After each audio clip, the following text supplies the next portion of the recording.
¿Cuáles son los contenidos que deberían tener nuestras bases? ¿No es cierto? Hemos hablado mucho del tema del análisis de mercado, del análisis previo, de cómo identificamos los productos y servicios de nuestros convenios marco, y luego nos enfrentamos a la tarea de hacer los pliegos, ¿verdad? De hacer estas bases para la licitación o el procedimiento de selección que se haya definido.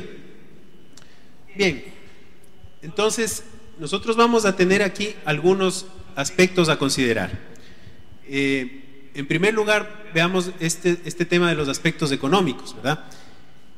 Y el primer tema va a ser cómo llegamos al establecer el precio de los productos y servicios que van a estar en este acuerdo marco. Nosotros deberíamos tener un único precio y que ese precio se mantenga a lo largo de la vigencia del convenio marco, o deberíamos establecer un precio que se pueda reajustar a lo largo de la vigencia del convenio marco, y luego de eso, pues cuáles serían los factores de ajuste, o a lo mejor también habíamos hablado de unas modalidades de convenio marco en donde el precio tal vez no es tan relevante, ¿verdad? Sino que son las otras condiciones, y el tema precio lo dejamos a una segunda posibilidad de competencia que ya lo harán más bien los países compradores y no, digamos, la definición no está en la entidad. Luego de eso, obviamente, vendría este tema de la actualización y la nueva competencia por precios, que ya la manejaría de pronto cada una de las entidades contratantes. También podríamos ver el tema de un precio mínimo sustentable, ¿verdad? Es decir, deberíamos fijar cuál va a ser el precio, una línea, ¿verdad? Pero bajo de esa pueden las proveedores hacer nuevas rebajas, ¿verdad? Esa es otra modalidad. Igualmente, el tema de un costo de transporte, ya lo hemos comentado, y eso también depende a veces de la geografía del país. Miren, por ejemplo, yo vivo en un país pequeño en donde es posible exigir a los proveedores que ellos lleven sus productos a todo el país y que y no me diferencien el tema del costo de transporte del precio ofertado. ¿Por qué? Porque, digamos, sí, efectivamente habrá regiones un poquito más complejas, pero compensan con el gran volumen que pueden entregar en la capital, ¿verdad? Pero yo sé que hay otras realidades, ¿no es cierto? Hay países mucho más grandes, más complicados, donde efectivamente acceder a ciertas localizaciones es complejo, y ahí pues definitivamente vamos a tener que manejar un esquema de precios diferenciado del precio, ¿verdad? Igualmente, costos asociados a operación, funcionamiento, mantenimiento, reparación, repuestos, vida útil. Bueno, eso igualmente son obligaciones adicionales que siempre tiene un proveedor, más allá de la entrega, ¿verdad? Yo como proveedor también estoy obligado a dar mantenimiento preventivo, tengo que hacer reparaciones, tengo que hacer reemplazos, ¿verdad? Tengo que proporcionar repuestos, etcétera. Todo eso también forma parte pues del costeo económico del convenio marco. Todo lo que son servicios postventa en general, y aquí vienen los temas, por ejemplo, de garantías técnicas, ¿verdad? ¿Qué vamos a exigirle al proveedor? Simplemente que me entregue el producto y hasta luego, o definitivamente vamos a tener con una relación a mediano o a largo plazo, conforme dure el acuerdo marco, en donde vamos a exigir una serie de requisitos o exigencias postventa, ¿verdad? El manejo de los plazos, obviamente esto tiene una incidencia económica. Fíjense ustedes, si hay proveedores que pueden decir, yo entrego esto, pero me dan un plazo para fabricarlo, para movilizarlo, para entregarlo. En cambio que si nosotros les exigimos menos plazo, ¿verdad? Pues a lo mejor le estamos a él obligando a cambiar su modo de comercialización o su modo de producción, y esto va a tener una incidencia también en el precio, ¿verdad? O definitivamente, si es que las demandas en un momento dado son menores, el proveedor puede manejarlas, pero si es que empezamos a solicitar, o varias entidades empiezan a solicitar el mismo producto, el mismo servicio al mismo tiempo, entonces los plazos deberían en un momento dado pues permitir que el proveedor tampoco se ponga la soga al cuello, ¿verdad? Igualmente el tema de garantías económicas y no económicas. ¿A qué nos referimos esto? Hay legislaciones que solicitan garantías de fiel cumplimiento, como se la llame, ¿verdad? Es decir, la garantía que se le exige normalmente a todo proveedor, a todo contratista que está entregando un producto o un servicio, y que es económica, que se consiste en una póliza o en un certificado bancario, en fin, y que se va a hacer efectiva al momento en que se produzcan incumplimientos de parte del proveedor. Y luego hay otro tipo de garantías que son las garantías técnicas, ¿no es cierto? Es decir, usted me tiene que garantizar tanta vida útil en ciertas condiciones, ¿verdad? Con tantos mantenimientos, etcétera. Todo eso son garantías no económicas, pero que definitivamente pues, van a incidir también en el costo en general del producto o de servicio. Luego, ¿qué más? Tenemos que ver la posibilidad de que se declare desierto el proceso, y eso normalmente todo pliego de cualquier procedimiento pues lo prevé. Y si es que el proveedor va a tener alguna posibilidad de reclamar o no reclamar, cuáles son las circunstancias o las condiciones en las que se puede declarar desierto el concurso, si me quedo con un proveedor, si me quedo con dos proveedores, ¿qué debo hacer? ¿Verdad?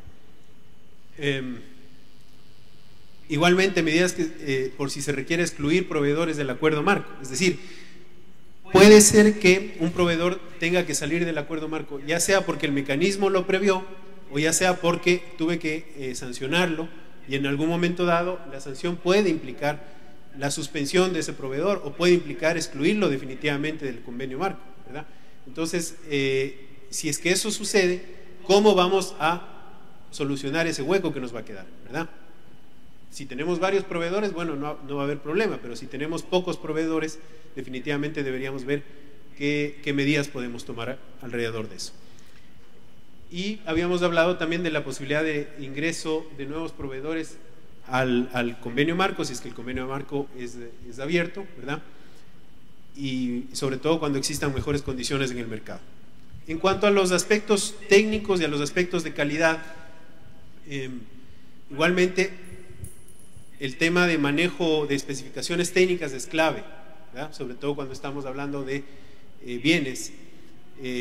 Sabemos nosotros que una especificación técnica muy cerrada puede significar dirigir a un determinado producto, determinada marca. Una especificación técnica demasiado laxa, en cambio, pues puede significar que nos van a entrar en competencia proveedores muy disímiles y con una calidad posiblemente no tan buena, ¿verdad? Entonces este es un trabajo técnico y muy importante en esta etapa, y para eso precisamente se han diseñado estas fichas que pues ya nos han ilustrado, ¿no es cierto?, los expositores de país, y que evidentemente pues nosotros debemos tomarla como parte del pliego del proceso de licitación. Las indicaciones de características técnicas, de calidad, de funcionamiento, todo esto, digamos, ahí hay que ver cómo se comprueba la calidad de los productos. Normalmente los países tienen diseñados esquemas, ¿no es cierto?, de certificación de calidad. A veces, digamos, hay una entidad que hace la normalización, otra que hace la acreditación de laboratorios, otra que los laboratorios a su vez certifican la conformidad del producto con la norma técnica, etcétera. Eso funciona en algunos ámbitos y ahí pues eso nos aliviana mucho porque podríamos hacer referencia a eso. Pero si es que eso no funciona bien o funciona parcialmente, etcétera, sí que debemos ver las formas, ¿no es cierto?, de llegar a determinar esa calidad y la funcionalidad sobre todo de los productos y de los servicios. El tema de no mencionar marcas, nombres comerciales, patentes, diseños, modelos, en fin, estas son recomendaciones internacionales. No podemos hacer una selección de bienes por características descriptivas o por el color o porque tenga esta forma, sino por características funcionales y técnicas, ¿verdad? Entonces, digamos que todas estas recomendaciones normalmente las legislaciones las acogen y hay que tomarlas en cuenta para esta descripción técnica del producto.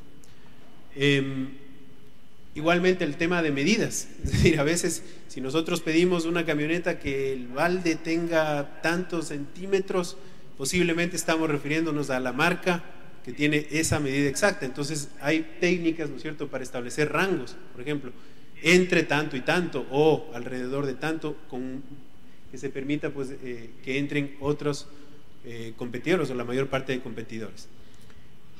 Decíamos certificados de conformidad, normas técnicas que sean aplicables, si es que nosotros estamos hablando de temas de sustentabilidad, de criterios ambientales, etcétera, también pueden existir ese tipo de normas, a pesar de que, digamos, hay que balancear eso con el acceso a las pymes. A veces las pymes se quejan de que esos estándares tan altos ellos no pueden cumplirlos, entonces se necesita balancear todo eso. No sé si es que al inicio se puede dar puntos por cumplir con esos estándares antes de establecerlos como requisitos de entrada, porque eso sí sería restrictivo.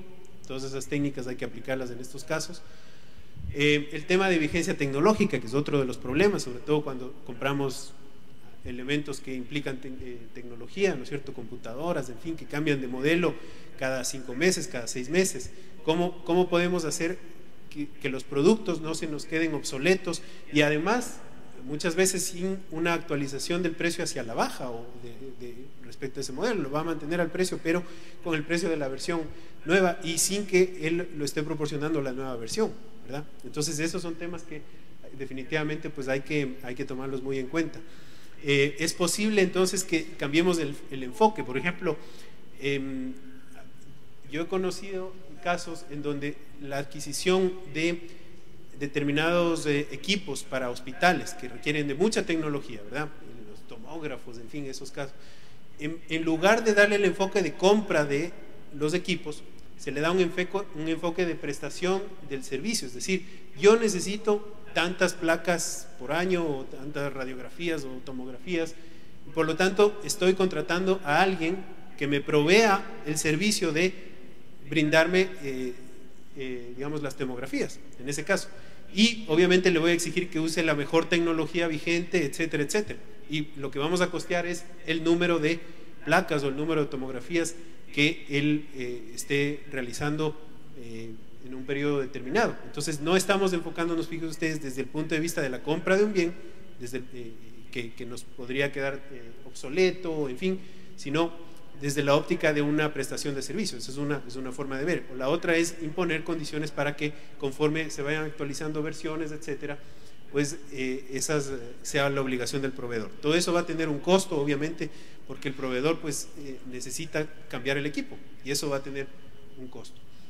En fin, digamos, y hay otro tema que suele preguntarse mucho: ¿conviene o no conviene agrupar los bienes? Es decir, hacer un convenio en donde se agrupen los bienes, o es mejor hacer los convenios por cada uno de los ítems, ¿no es cierto? Y sobre todo desde el punto de vista, si nosotros pensamos en material de oficina, parece que podríamos decir, bueno, vamos a hacer una sola licitación y ahí vamos a meter lápices, borradores, esferos, reglas, etcétera, etcétera. Bueno, es posible que haya proveedores que tengan todo eso, pero en ciertos casos hay que analizar muy bien.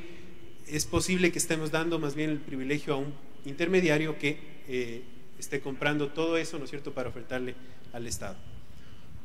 El tema de los aspectos sociales, ¿verdad? Ya hemos dicho, muchas veces este tema de agrupar demanda podría significar que estemos privilegiando, ¿no es cierto?, a los que tengan la mejor opción por su técnica, por su capacidad de respuesta, en fin, y son proveedores generalmente grandes, van a desplazar a las pymes, eso va a generar mucha molestia de ellos, quejas, protestas, baja del empleo, etcétera, etcétera. Por lo tanto, hay que verificar previamente si es que no podríamos hacer convenios que tengan o un alcance regional o que permitan que el proveedor diga, yo puedo ofertar en tales regiones, ¿verdad? Igualmente las economías de subsistencia de esos productos, existen, digamos, mercados o líneas de compra del Estado que definitivamente apoyan mucho a determinados sectores, y eso pues es importante también tomarlo en cuenta, ¿verdad? A veces, digamos, un producto artesanalmente fabricado, unas mesas que fabrican muchos personas, no solamente a escala, sino de una manera artesanal, puede ser más importante que hacer el gran convenio marco a escala. Bueno, procesos cerrados a MIPYMES o con márgenes de preferencia, obviamente todo esto va a depender de las políticas del país, y ahí tenemos pues o mercados especiales para ellos, o manejo de márgenes de puntajes adicionales, etcétera. El deber de cumplimiento de obligaciones sociales con los trabajadores, una parte de la sustentabilidad, no desde el punto de vista ambiental, sino desde el punto de vista social.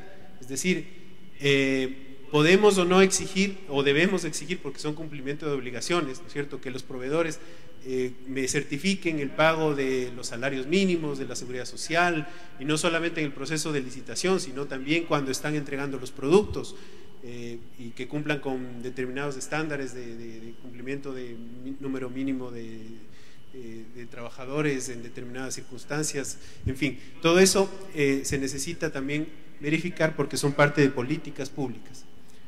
Normalmente debemos tener unos precios de referencia. Hay algunos países que los hacen públicos, hay otros países que no los hacen públicos en el proceso de licitación. Eso también depende de la estrategia. Pero sí que siempre se debe tener precios de referencia, ¿verdad? Entonces, ¿cuáles son las fuentes para estos precios de referencia? Habíamos hablado en la mañana, estudios de mercado, los mismos sistemas electrónicos pueden aportarnos ya datos sobre esos precios referenciales, los reportes de compras de las entidades. El tema del proceso de negociación, digamos, ¿es necesario tener una etapa en el proceso licitatorio para negociar? Bueno, esto a veces se utiliza, por ejemplo, cuando se trata de estandarizar los precios hacia la baja. Entonces, por ejemplo, se define cuál es el precio más bajo y a todos los demás se les dice, bueno, vamos a establecer o una franja o este es el precio definitivo, entonces ustedes, todos los demás tienen que bajarse hasta ese precio, no solamente en el tema de precios, sino posiblemente en el tema de las demás condiciones. Entonces este es otro de los aspectos que podrían evaluarse, considerarlos en las bases. Bueno, importante sobre contenidos claves de la base de la licitación, quiero comentarles que, bueno, importante, nosotros utilizamos primero que todo una licitación para llevar a cabo el tema de convenio marco, como ya les comenté. En ella podemos encontrar entonces que se realiza el pliego de cargos que está dividido en cinco partes, que es condiciones generales, que es extractos de la ley, condiciones especiales, que es donde colocamos toda la información acerca de los convenios, o sea, acerca de las reglas que le colocamos, las políticas de reglas que le colocamos a los proveedores. En esta sección, las condiciones, las especificaciones técnicas, formularios y bueno, dentro de formularios le podemos agregar cualquier otra información. Prácticamente son cuatro, más si yo le quiero agregar algo adicional como modelos de formularios también pues lo agrego al final. Dentro de especificaciones especiales, nosotros colocamos lo que son los requisitos o documentos que deben presentar los proveedores. Y es importante que recalcamos que hay varios que son ya indicados por ley y hay otros que son incluidos por nosotros. Por ejemplo, la certificación del registro público de la empresa es indicado pues prácticamente en ley que se solicite. Igualmente los pagisalvos de la Seguro Social o el de renta, pero por ejemplo, cartas bancarias es un tema que nosotros incluimos en algunos convenios donde solicitamos una cifra bancaria para que entren a participar. Esto lo hacemos prácticamente en la ciudad de Panamá, cuando son proveedores del interior, pues no le exigimos esta solicitud, este documento, ya que preferimos que entren pequeñas empresas al interior también y ellos si no cuentan con los montos altos que les solicitamos. En algunos, como se solicitan montos altos, otros no son tan altos, depende del convenio. Por ejemplo, útiles de oficina es un monto bastante bajo que se les solicite en la carta bancaria, pero más que todo es que puedan poder suplirle al Estado y ya que en Panamá, prácticamente en la ciudad de Panamá se consume el 80% de las compras que realizamos, que se realizan en el convenio, y el otro 20% es el interior. Por eso es que en la ciudad de Panamá se exige este requisito en algunos, casi todos los convenios, excepto, por ejemplo, pasajes aéreos, que pasajes aéreos es un tema que no le exigimos carta bancaria porque estamos yéndonos con los proveedores, a las aerolíneas, en este caso. Nosotros es un convenio donde, por ejemplo, a ellos yo les solicito que tengan número de IATA, que tengan certificación de aeronáutica civil, o sea que puedan bajar a Panamá, que puedan utilizar el aeropuerto, que sean pues que sean aerolíneas específicamente. Eso yo lo colocamos en el pliego y especificamos que deseamos proveedores que sean aerolíneas.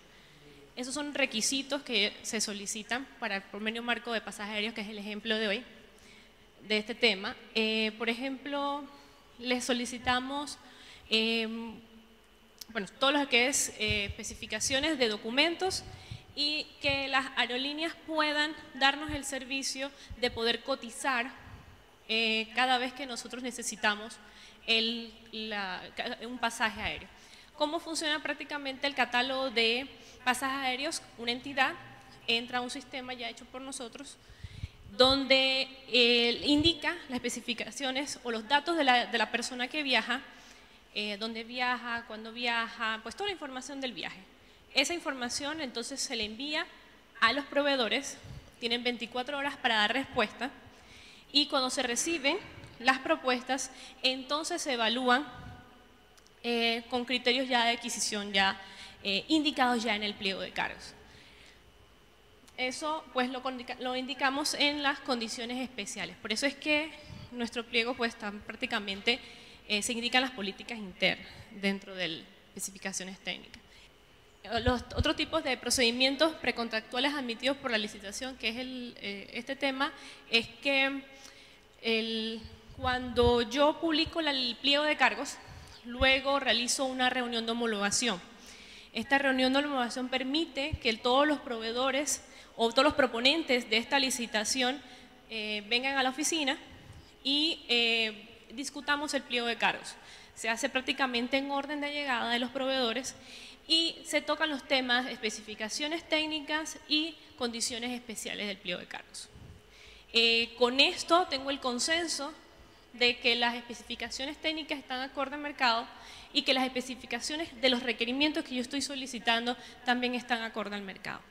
Esto me ayuda muchísimo al tema de competencia, transparencia, que no esté dirigido el acto a un solo proveedor, pues con una reunión de homologación se aterriza, como dicen. Luego de la reunión de homologación, yo hago capacitaciones a los proveedores, a los proponentes para que presenten propuestas, luego presentan las propuestas. En estos momentos las realizan de manera presencial, más queremos llevarlo a un tema a través del sistema. Actualmente es presencial por temas tecnológicos, no porque queramos. Recibimos propuestas, luego hacemos un informe de verificación de las propuestas. Entra una comisión y se verifican pues las propuestas de cada uno y se adjudica. Luego se realiza una resolución de adjudicación, firma de contratos y entonces se activa el catálogo. Durante este proceso de la licitación y desde antes de la publicación hasta la firma de contrato, a la par se debe estar trabajando en el catálogo, la parte tecnológica, si no la tienen ya trabajada, para que cuando se firmen contratos ya puedan entonces activar el catálogo, que esa es la idea, que tengas a la vez. Entre los criterios que hemos tomado como ejemplo es el de pasajes aéreos. El convenio marco de pasajes debe cumplir, pues los proponentes deben cumplir con todo lo solicitado en el pliego de cargos, todos los documentos solicitados, todas las especificaciones que solicito, las especificaciones especiales. Aquí en este caso se adjudica a uno o varios proponentes que den, en este caso pasajes aéreos es un porcentaje de descuento sobre todos los pasajes que vayas a dar. No involucra que dentro del convenio marco, durante la vigencia del convenio, ellos puedan mejorar ese descuento. Les incluyo aquí la parte de criterios de adquisición porque específicamente como estamos tratando el tema de pasajes, ya en este caso nosotros evaluamos al momento de escoger la propuesta ya en el tema después de la adjudicación. ¿Cómo yo escojo el pasaje correcto? Uno es precio, el menor precio, y el otro es el tiempo total de vuelo. Para nosotros hicimos esto, es un cálculo que se homologó con los proveedores y todo lo demás. Es un criterio que hemos desarrollado pues interno, que es medir el tiempo total de vuelo permitido. sobre la base del que menos demora en llegar. Un ejemplo, de Panamá a Bolivia, llegas en 4 horas. Eso lo hace Copa en 4 horas. Luego viene TACA y lo oferta en 10 horas. ¿Cuánto demoraron en llegar aquí? Desde toma 10 horas en llegar por TACA. Y por ejemplo, vienen desde Washington y lo hacen por American y lo hacen en 7 horas. ¿Qué pasa? Nosotros medimos el que tiene el menor tiempo, que es Copa, con 4 horas. Permitido hacia arriba son 4 horas adicionales, dependiendo de la región. Creo que en este caso sí, son 3 horas adicionales, lo que le permito al que está más bajo, que serían 4 las bases, más 3 horas más, serían 7 horas. Entonces, lo que es Copa y American están dentro del rango de tiempo, que es hasta 7 horas. Pero TACA se me pasa a 12 horas. TACA queda eliminado. Compiten los otros dos por el menor precio. Así yo adjudico en las licitaciones de pasajes aéreos, la parte ya de escoger. Eso lo hago con los pasajes de clase económica. Los pasajes de clase ejecutivas, que generalmente son para ministros, jefes de instituciones, secretarios generales, pues todos los rangos altos de las instituciones, pues se cogen dentro del catálogo cualquiera de los itinerarios ofrecidos, sin importar precio. Pero eso es por el tema de que generalmente son los que escogen, tienen sus temas de que quieren escoger su itinerario. Pero por ley se le permite comprar a ellos clase ejecutiva y permiten escoger el pasaje aéreo. Eso nada más pasa pues con los pasajes de clase ejecutiva. Y bueno, esto es más que todo, los criterios más para los otros catálogos en el área de evaluación es que cumplen con lo solicitado en el pliego de cargos y que los precios no sean muy onerosos. Pero prácticamente es que cumplen con lo solicitado en el pliego de cargos, sus especificaciones técnicas y su documentación. Creo que es muy interesante lo que nos ha explicado. Fíjense ustedes que los criterios de selección no necesariamente son solamente el precio. En el caso de los pasajes aéreos, pues el precio a veces es muy variable, además varía no solamente del itinerario, sino de cuánto tiempo de anticipación yo reserve el tiquete, ¿no? Entonces, si es que lo hago pues al último día, seguramente el precio va a ser muy alto, si lo hago con toda la anticipación. Y a veces los funcionarios públicos no son muy predecibles en eso, ¿no? Es decir, a veces hay que cancelar un vuelo y hacerlo otra conexión y bueno, todas esas facilidades, digamos que ameritan un tratamiento muy especial y particularizado de este tipo de acuerdos marco. Es decir, y sobre todo cuando a veces uno tiene una agencia de viajes y le llama y le dice, mira, ya no tengo que irme para acá, sino que tengo que irme ahora al sur y además tiene que salir en tal hora y lo hago el trato directo con la agencia, es decir, con la aerolínea, pues va a requerir unos mecanismos especiales para eso, ¿no es cierto? Porque no podemos hacer pues la compra por el catálogo con una orden de compra, etcétera, etcétera. Entonces todo eso hay que mirar en este caso particular. Bueno, les cuento entonces, la estructura de las bases de licitación es bastante parecida a la que contaba Ana Marisa.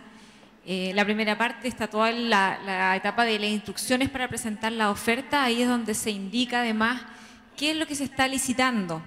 Y la verdad es que eso es muy importante definir de qué se trata el convenio, ¿ya? A veces quedan ambiguas las cosas y después eso complica toda la operatoria.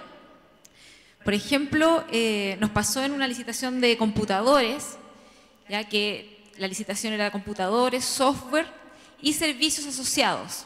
Y al decir servicios asociados, cuando los proveedores querían incorporar algún servicio nuevo o alguna cosa nueva, era súper difícil decirle no, porque eso no está en el ámbito del convenio. ¿Esto por qué? Porque recuerden que los convenios marco en Chile permiten que durante la operatoria del convenio los proveedores pueden subir nuevos productos al catálogo, en este caso incluso nuevos servicios, pero tiene que quedar bien regulado hasta dónde está el alcance del convenio. Si no, puede pasar que en un convenio marco, por ejemplo, de computadores y servicios asociados, suban el aire acondicionado para que los servidores no se calienten, por ejemplo. Y claro, y te dicen, sí, es que son servicios asociados. Entonces, es bien importante dejar muy claro el objeto del convenio, ¿ya? Ahí en la etapa en la parte de las bases donde se presenta la oferta también se define una parte importante de lo que va a ser después la evaluación. Los criterios de evaluación los voy a dejar para un ratito más. Los procedimientos de evaluación también son interesantes de revisar. Probablemente vamos a tener más detalle más adelante cuando veamos los métodos de adjudicación. Pero efectivamente, todo esto que hemos hablado de fomentar las pymes, todo el tema del tema sustentable, podría solucionarse en parte acá con todo el tema del procedimiento de la evaluación y la adjudicación.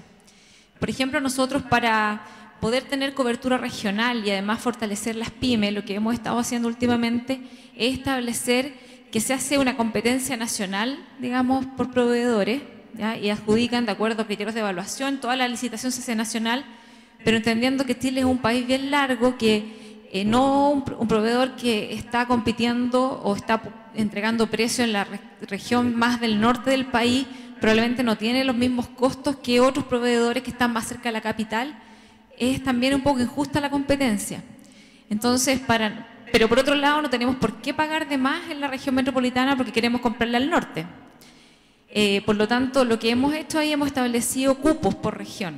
Es decir, decimos, entran todos los proveedores con cierto puntaje, pero después cuando en las regiones no hay proveedores de esa región, pueden empezar a entrar por cada región. Hay 2 cupos, por ejemplo, por región para que entren los proveedores y ahí se hace correr el puntaje. O sea, entran con un poco menos de puntaje, pero solos en esa región. Eso ha tenido bastantes cosas positivas, tanto por el lado de que efectivamente uno fomenta más las empresas en todo Chile y por otro lado los compradores también están más abastecidos, ¿ya? Y lo que siempre hay que tener ojo, que eso es en cualquier mecanismo de adjudicación, es estar encima de los precios. Siempre hay que estar de todas maneras, por mucho que uno haya hecho un súper buen proceso licitatorio, estar encima de los precios que está pasando en el catálogo, sobre todo en el ámbito de la tecnología baja, y el convenio marco que dura 2 o 3 años tiende a quedarse en el mismo nivel. Los proveedores por iniciativa propia no bajan necesariamente los precios, por ejemplo. Entonces hay que estar atentos encima siempre del tema de los precios. Acá ya en el tema de la adjudicación me gustaría detenerme en la labor que hace la comisión evaluadora. Nosotros hemos tenido varias formas de trabajar con las comisiones evaluadoras y finalmente es una manera que no es tan eficiente, digamos, en términos de tiempo y de los recursos que involucra, pero sí ha resultado ser la más efectiva y la que nos ha permitido tener más claro en nuestro proceso licitatorio es que la comisión evaluadora toma todas las decisiones respecto de una licitación en el periodo de evaluación y se van estableciendo actas por reunión. Muchas veces una decisión que parece algo pequeño redunda finalmente en una decisión importante de la licitación. Por ejemplo, si yo digo, mi oferta se entregaba de esta manera, pero hay 2 proveedores que la entregaron de otra manera, yo podría considerar que la oferta es inválida o podría decir, no, la tengo que evaluar. Esas decisiones muchas veces pasan por lo que la comisión de evaluación decida y el resultado de esa decisión puede impactar notoriamente el resultado de la licitación. Por lo tanto, esas decisiones tienen que ser bien fundadas. Nosotros lo hemos hecho un poco en la medida que se está estableciendo jurisprudencia, digamos, o sea, como la vez anterior lo hicimos así, ahora vamos a ser coherentes y lo vamos a ir haciendo así también, pero también uno se va dando cuenta de que se puede ir mejorando en la medida que va avanzando y, por ejemplo, ahí nosotros hemos establecido un criterio en las bases que nos dice cuando el proveedor no presenta la oferta de la manera formal que nosotros solicitamos, el proveedor va a perder puntaje por no hacerlo, pero no va a quedar descartada su oferta. Entonces son cosas que nos han permitido decir, este proveedor que en forma falló, igual evaluémoslo, porque nos sirve tener más proveedores participando en este proceso licitatorio.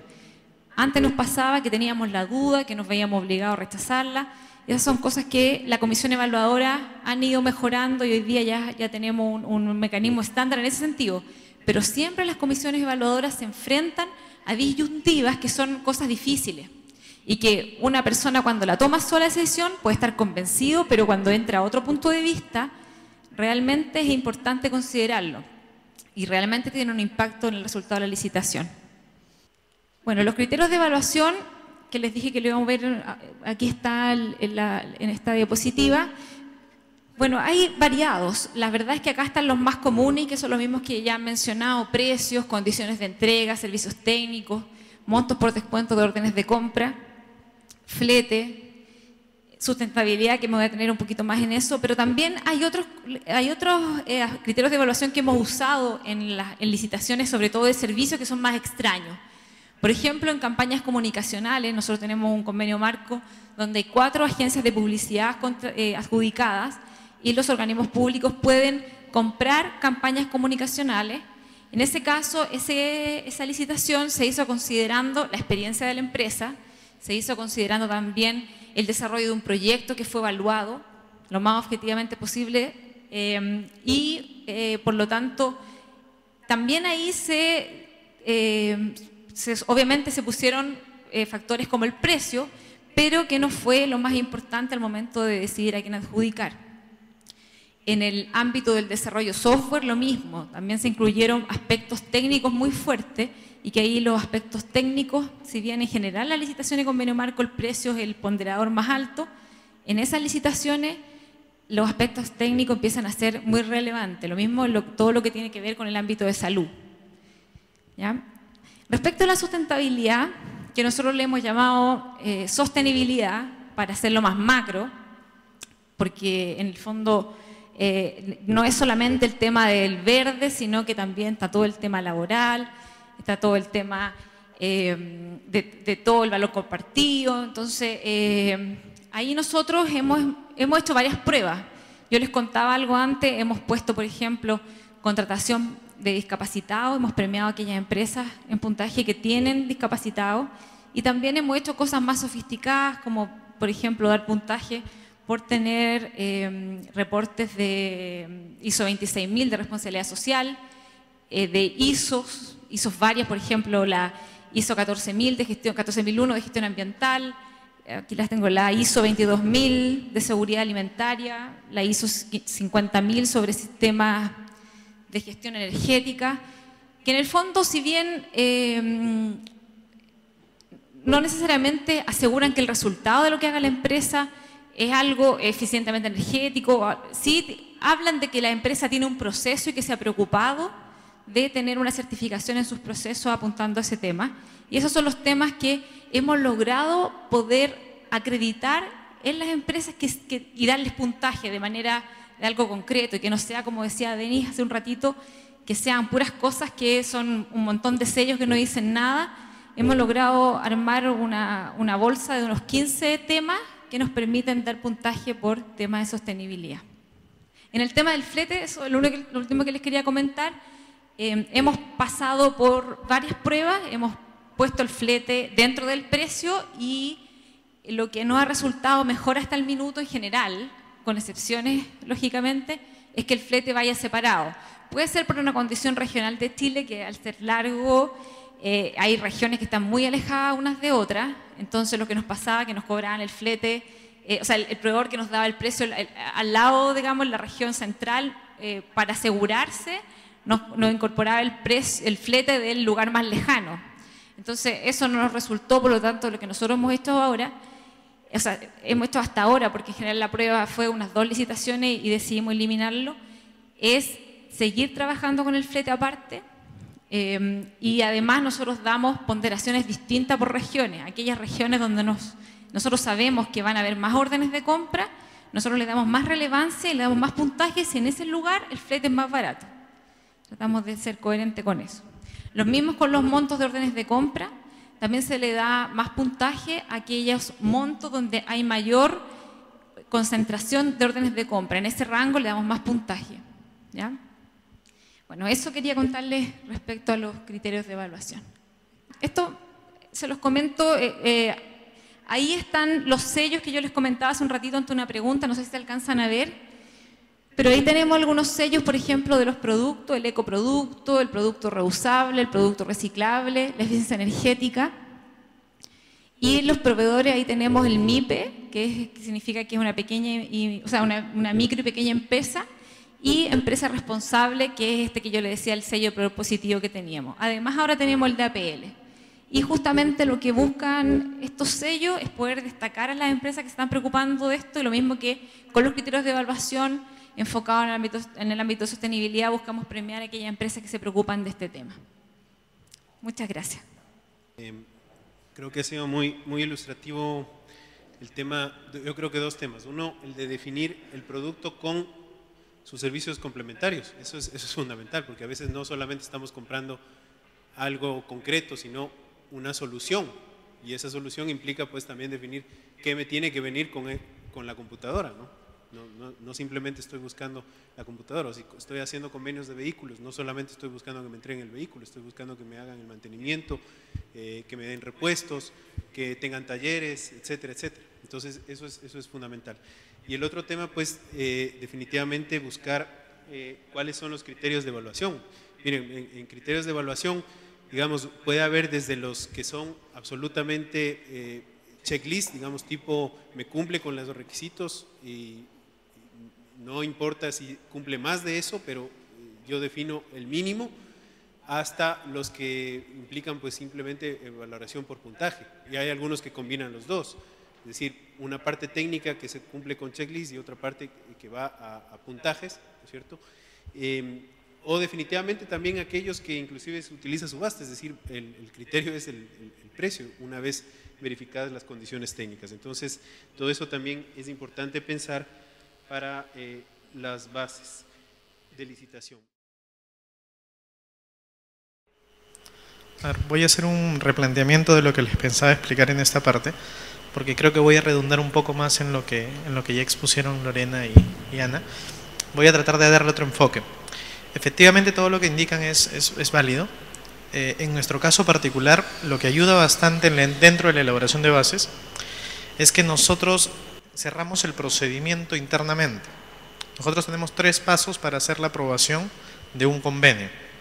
El primer paso es hacer una aprobación de expediente, que es básicamente sustentar la viabilidad, o sea, haber completado los actos preparatorios, demanda, oferta y viabilidad, y sustentarlo y presentarlo al titular de la entidad. ¿Puede ser un funcionario delegado por el titular de la entidad? Sí, podría ser un funcionario delegado, pero presentamos internamente la justificación de por qué se debe hacer un convenio. De ahí partimos. Esa aprobación de expediente es la que da origen a las bases. Recién cuando el expediente es aprobado, tenemos autorización para ponernos a redactar las bases que van a servir de reglas para el proceso. Ahora es importante también tener en cuenta el tema operativo dentro de la elaboración de unas bases. Por ejemplo, el primer convenio que nosotros tuvimos, que fue el de útiles, tuvimos el problema de empezar con este convenio bajo reglas de un proceso de selección clásico. Nosotros en un proceso de selección clásico teníamos el registro de participantes, que era básicamente verificar que cada proveedor que quería participar de ese convenio tenía que tener los requisitos, tener el tema de tributario, nosotros lo denominamos como número de RUC, número de contribuyente, tenía que tener, no estar inhabilitado para contratar con el Estado y tenía que tener el registro de proveedor, que lo otorga en este caso mi entidad. Esas 3 verificaciones nosotros las teníamos que hacer con cada proveedor que se registraba y era un trabajo manual. Entonces, al principio teníamos que hacer esa verificación con 200 proveedores. Nosotros éramos un equipo de 5 personas y eso ameritó una carga operativa bastante fuerte. Ahora, pasemos del registro a la etapa de presentación de propuestas. No voy a tocar consultas y observaciones porque ya se imaginarán que con 200 proveedores la cantidad de consultas y la cantidad de observaciones para un primer proceso fue bastante abrumadora. Creo que nos demoramos casi entre 1 mes y 2 meses para resolver las consultas y las observaciones. Cuando vino la presentación de propuesta, nosotros habíamos establecido un formato en Excel básico, que lo que buscaba era recoger la oferta de esos proveedores, pero la oferta venía individualizada. Cada proveedor entregaba su propia oferta, en un sobre obviamente, en un medio magnético. El problema luego venía en trasladar esa información a un sistema, para que ese sistema pueda hacer la evaluación, porque la evaluación no iba a ser subjetiva, la evaluación iba a estar definida por parámetros establecidos. Eran 200 propuestas. Eso significó otra vez otra carga operativa. ¿Por qué les comento este tema de la carga operativa? Que si bien en el primer convenio que nosotros tuvimos de útiles no explicamos nada respecto de cómo iba a ser el procedimiento, porque se entendía que lo íbamos a hacer de la manera clásica. Incluso nuestra suscripción de acuerdos fue una sala llena de más de 100 proveedores, y los 100 proveedores al unísono firmando el acuerdo. Y después teníamos que pasar a revisar que las firmas sean correctas, etcétera. Que nos llevó a la segunda etapa de un convenio. Establecer en las bases como un tema indispensable el uso de procedimientos electrónicos. A partir de ese convenio ahora tenemos integrado en las bases, explicado todo el concepto de cómo se desarrolla electrónicamente un convenio, antes de llegar a la parte de los procesos y los criterios, etc. ¿Qué hacemos? El registro es electrónico, es automático, el proveedor entra a través de una plataforma y en tiempo real el sistema valida que cumpla los requisitos, no lo valida una persona, sino el sistema. ¿Qué ha significado hacerlo electrónicamente? En el caso de impresoras, hemos registrado en un día más de 200 proveedores, en un día. Y en total hemos registrado, después de un mes de apertura del mecanismo, 563 proveedores. Sin que medie la intervención de ninguna persona, sin que haya margen de error, porque cada vez que hay una verificación presencial o física, siempre va a existir el margen de error, de que alguien registre un proveedor que pueda no cumplir un requisito.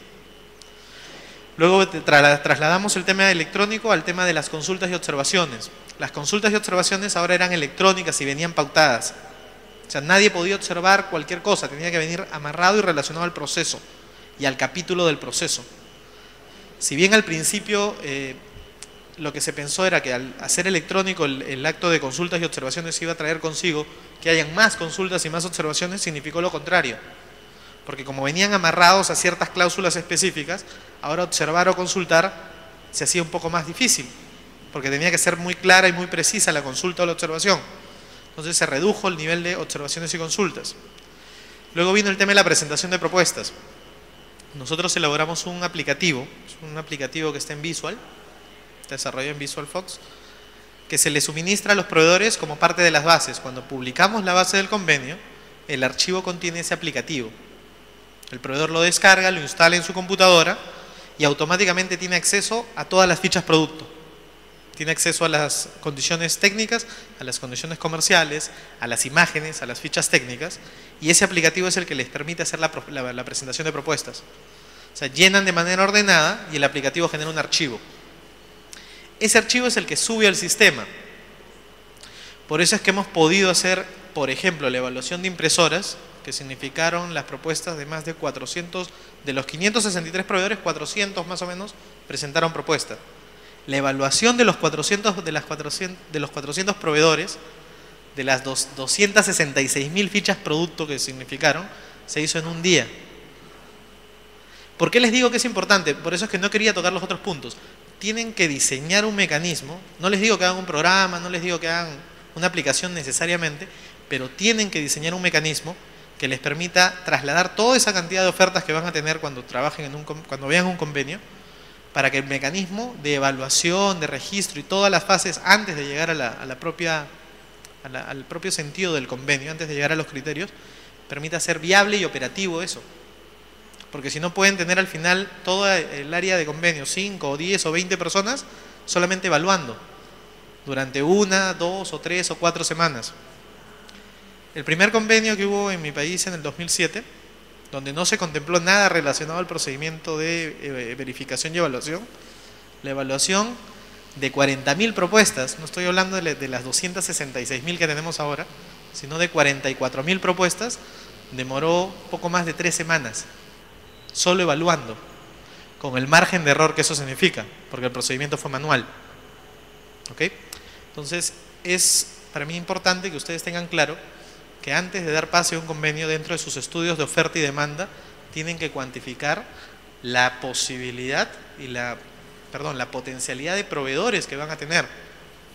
Y en función de eso establecer un mecanismo.